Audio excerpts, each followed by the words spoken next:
Hey guys, one more point here. This is bad. They found me. The guys that hid the truth. Yes, they do. Oh god. Framing device. Seems like I got away for now and have exactly the amount of time left over that you see down here. So, what was it store brand memeless, wanted to talk about? Well, if you watched last video with a functioning brain, can't blame you if you didn't, you might know. It's just how these movies may connect to each other. Sorta like the Pixar theory, but for Ghibli. But this one does not involve bugs evolving into cars. Others may have done this already, I wouldn't know, I haven't looked for it, but I don't really care. This is just what I noticed during my watch of the Ghibli catalog.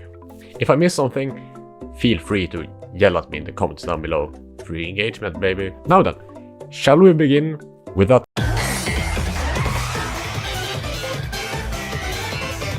To begin with, I thought it'd be handy to have a timeline of these movies to see how they fit together and what may need fixing. Originally, I had intended to have a physical timeline back here, but that ended up being a lot of hassle for something you couldn't really see in the end product. Okay, enough dawdling, let's begin. First up, Kaguya. It takes place somewhere between the years of 794 and 1185, during Japan's Heian period. Number 2 is Mononoke, which takes place somewhere between 1336 and 1573, also known as the Muromachi period. Number 3 is probably Earthsea. I don't know exactly where to place it, but it seems to fit kinda nicely here. Then Howl in the first half of 19th century. After that is Castle in the Sky, or Laputa Castle in the Sky, or just Laputa, which takes place somewhere between 1868 and the year 1900. After that is Porco in the early 1930s. I think they actually say like 1932 or 33. I can't remember. It's been a few months since I watched this. The Wind Rises is mainly in 1939, 1940, somewhere around there, but it has some parts in 1910, around then, and some parts after war, but placing it here makes the most sense. I wonder when Grave of the Fireflies takes place. It's the most obvious one here. It takes place in summer through fall of 1945. I wonder what happened in Japan during that time.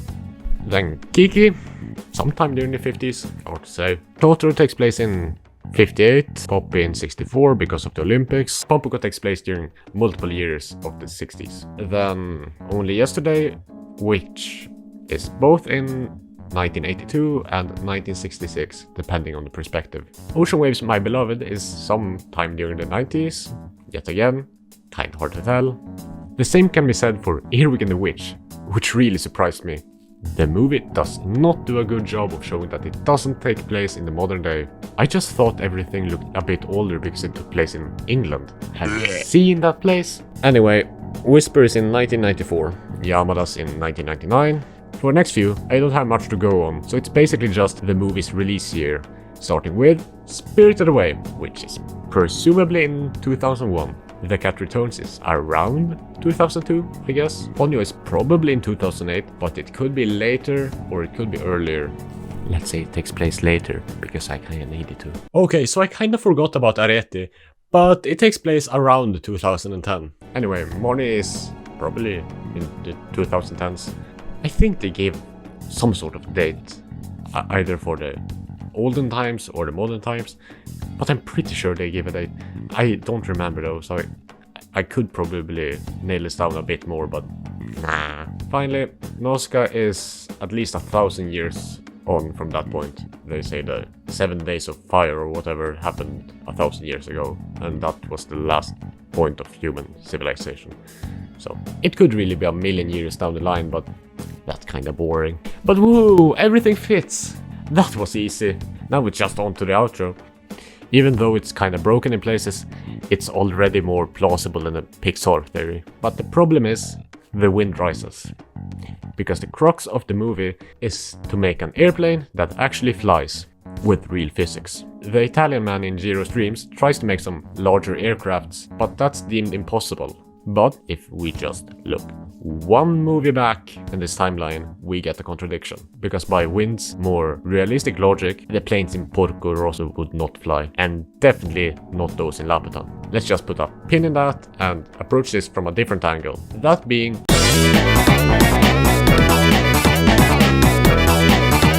Finally, I get to talk about this. Direct references. Not even Ghibli is immune to them. They probably weren't meant for anything grander. But hey, they don't call me Kaifi misinterpret K for nothing. Let's just get started with the big one. Pompoko. During the parade sequence, when all the raccoons are transforming and flying up into the sky, you can spot 3 recognizable things up in the sky. Kiki, Totoro, and Porco's airplane. Probably just cheap fan service, but it's going up on the wall behind me. All of these have their own connection too. In Totoro, there are these little soot guys that also appear in Spirited Away. In Porco, when he tells the story of how he almost died during the war, we get to see what afterlife of pilots looks like, which is identical to how it looks in the end of The Wind Rises. I know I just said that these two contradict each other, but let me cook. For Kiki, it's the only piece of evidence here that I didn't find myself and just happened to stumble upon on the internet. I personally can't really see it, but some say that the city from Kiki looks like Port Haven from Howl's Moving Castle. It could be, I don't know, both places just look vaguely Italian. Oh, speaking of Howl, we can connect that one further too, because in the credits of Earwig and the Witch, Earwig gets a TV and decides to put Howl's Moving Castle on, which is really strange. Because Howl came out in like the 2000s, right? And what I found was that Earwig took place in the 90s. Must be the late 90s, otherwise he didn't age for like 10 years. Huh. I guess having ocean waves on that TV wouldn't be as recognizable. God, I hate that movie. I can't connect these next 4 to the web we got going on here, but there's still connections and I need to bring them up. The first being the fox squirrel things that appear in both Laputa and Nausicaa. A lot of the time when someone is about to enter the world of magic, they enter through a winding passageway. Think Cat Returns, Totoro, Whisper of the Heart, Spirited Away, probably another one that I'm forgetting. In My Name is the Yamadas, there's a reference to the Tale of the Babu Cutter in the opening, which is the story that the Tale of the Princess Kaguya is based on. The final one is the most obvious one of them all. The Cat Returns and Whisper of the Heart. Do I even need to say more? There is one more connection that I really wanted to make, but it just does not fit, sadly. What I wanted is to say that Laputa is Iron Town from Mononoke. It would be the perfect epilogue to Mononoke because the city of Laputa is like the perfect mixture of human engineering and nature. Which would mean that after the credits rolled in Mononoke, the humans and the animals found a way to coexist with each other, but it just does not fit. The opening for Laputa shows multiple cities flying away from a vaguely European setting, not Japan. And there's at best 600 years between them, a little under, and they say that the city of Laputa disappeared 700 years ago. I thought I was such a genius when I first thought of it, but I was so quickly humbled. Anyway, now all the groundwork has been laid out, so let's take the first step to piecing this all together with some "Don't you dare cut me out." Couldn't even let me finish, huh? Doesn't matter. I'm not mad or anything. What was I saying? Oh yeah, I'm gonna become your high school English teacher for a second and talk about the themes of the Groblos. Okay. Now I have the spirit. Let us begin with the most obvious one. Nature good, war bad! Starting off with a double feature, we have the pacifism and the environmentalism. Like 75% of all of these focus on one, the other, or both. Porco war, Pompoko nature, Nausicaa both. Grave war, Ariete nature, Mononoke both. And so on and so forth. I grouped them together because they're so obvious and I don't really need to say much on either. If it focuses on war, you can expect the main character to face a dilemma regarding the horrors of war and their part in it. Do I make the killer airplane? Or do I not make the killer airplane? Do I fly the killer airplane? Or do I not fly the killer airplane? Do I get killed by the killer airplane? Or do I starve to death? And for nature, you can expect it to focus on, well, nature, which is an underdog fighting against industrialization and it doesn't win completely by the end, making the viewer more conscious about helping fight similar issues in real life. That may sound like a really cynical deconstruction of the Grobbles, because it is, but as I've repeated previously, I like the messages. And it's really beneficial for my little crackhead brain teaser if all of these movies are basically just history repeating itself. It's like poetry. They rhyme. Next theme. Power of belief. Okay, let's just count all the ones in which the power of belief or the power of love serves a major role. In Wind, it's because of Jiro's dreams and his belief in planes that he can talk to John Italy on speed dial at any time. In Ponyo, Sosuke needs to believe in and love Ponyo or she'll just melt. Hi, sorry for any weird inconsistencies. My phone ran out of storage, so this is 3 weeks later than the last part. I didn't have any time to record during this last 3 weeks. So, sorry, back to the video. In Grave, the children use the power of belief to cope with their horrendous circumstances and dream for a better life. In Howl, the MC, whatever her name was, oh yeah, Wendy Oldbag. Anyway, she needs to believe in herself to become Young Bag. No one believing in raccoon magic is what starts Pompoko. The belief in Baron brought him to life. I'll come back to this one later. Timmy Childworker dreamt of and believed in Laputa, and look where he ended up. You get the idea. I just want to talk about the fun one now. Fiction and reality. This one is a lot more interesting for me. It's not nearly as overarching as Nature Good, War Bad, but it still covers a few. What I mean by this one is the subject of fantasy. Like, Totoro is probably the best example of this. Only children see the neighbor and pals, so the question of whether or not he's real is raised. Spirited Away could also have just been a dream Chihiro had, because why would a river she had a connection to turn into a dragon? Is she delusional? The city of Laputa is thought to be a myth, but turns out to be real. Pompoko and the festival I mentioned features a lot of yokai being brought into reality. The oldest raccoon retails what I can only assume to be a legend, claiming he witnessed it firsthand. In Ponyo, a literal sea god turns out to be real. That's enough stalling, you know where I'm going with this. Let's get into the big one. Whisper of the Heart and the Cat Returns. What should have been an easy sequel becomes a million times more complicated because of a single line. You'd think that The Cat Returns would just be a book she's good and up creating, right? We saw in Whisper that her book starred a girl and Baron. Muta serves the same role in both films, leading the MC down the winding magical passageway. But no. To quote the second coming of Christ, Baron Humpert von Gickingen, sometimes when people create something and put their heart into it, their creation comes alive with its own soul. Which could be read as the beauty of creativity and blooming creation. But this is Kaifi K, bitch. We only misinterpret everything here. Better take your sensitive ass back to... I was about to say MatPat, but... you know... Because this shit just says to me that Shizuka believed in Baron so much that he became real. See? Already tying back. Which means I have a chance too. I need you, Baron, please become real. Baron, Baron, please become real. I need you, Baron, Baron. Okay, that's enough with the themes. It's about time I piece together this shit puzzle, isn't it? What? I just don't want to be cut off again. Go on. You can cut now. Hey, cut.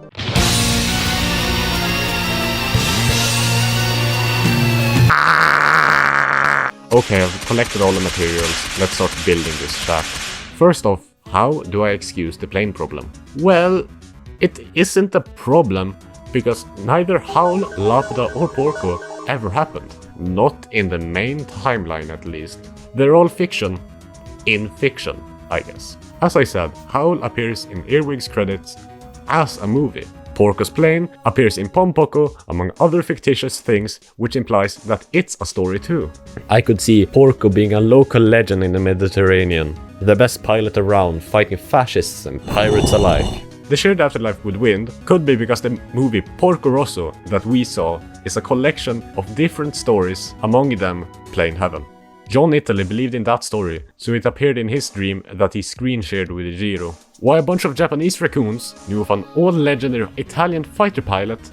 I don't know, but hey, who knows? If one of them is 1000 years old, maybe he traveled to Italy at some point.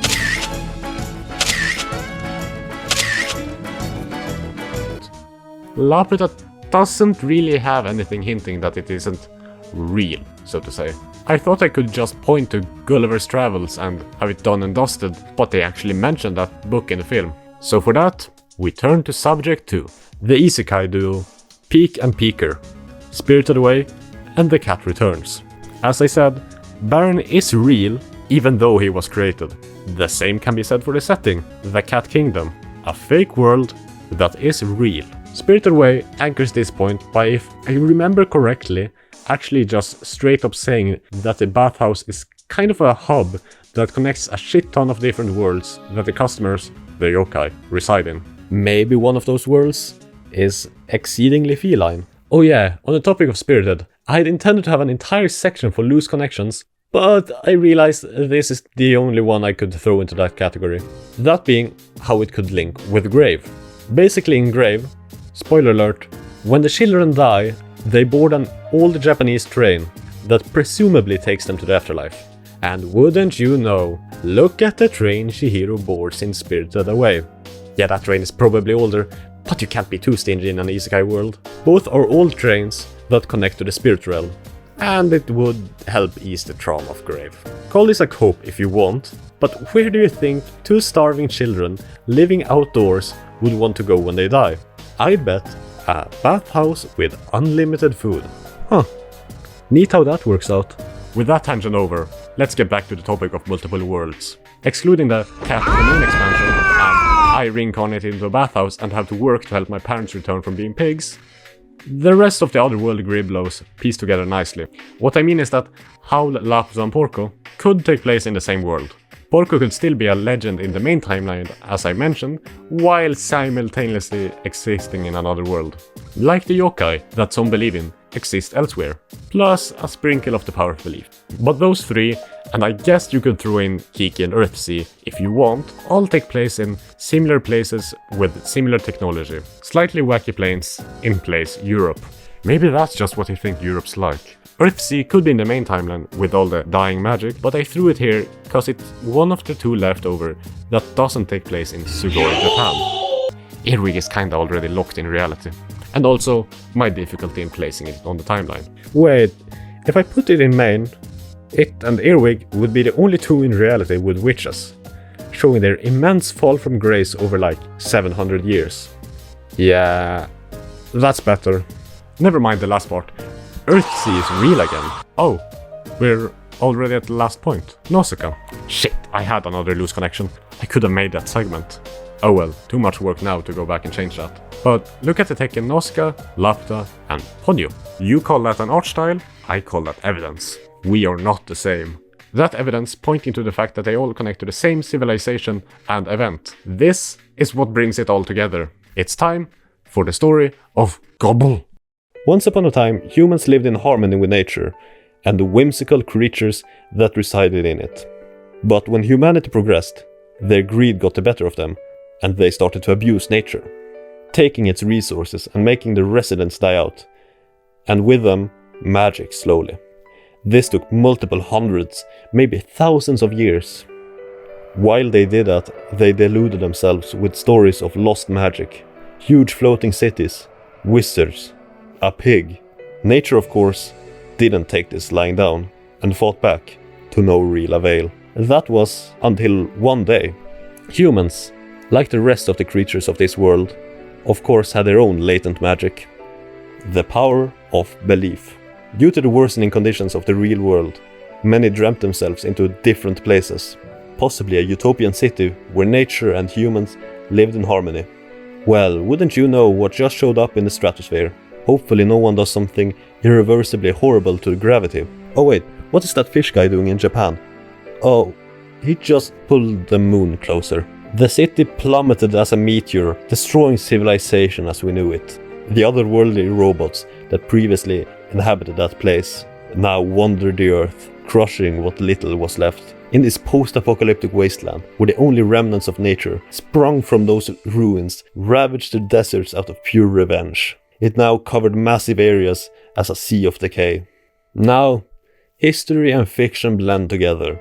What is real and what isn't doesn't matter anymore. No one remembers the world as it was previously. The planes get wackier, and the creatures get crazier. Magic is alive again. The cycle starts anew.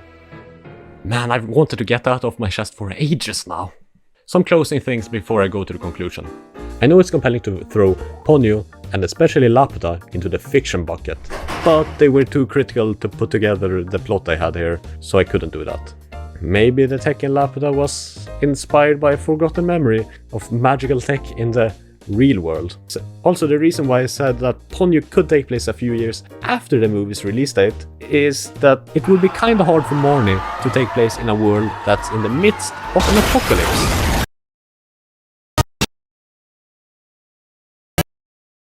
Now you do as I want, huh? Hopefully that made the loosest semblance of sense. Editing me has a lot of work ahead of him to ensure that. If you have any suggestion to make this theory better, let me hear them. I found this a bit too interesting, and I thought that I did pretty well to put together this in a way that is in line with Studio Ghibli themes and messages. I know you didn't think that, Michael from California. Yeah, I see you scrolling down to tell me that to game end myself. Go on, you're leaving everybody waiting. This video had me thinking too much. Mind brain owie. Next video, 0 thoughts. Oh no, framing device.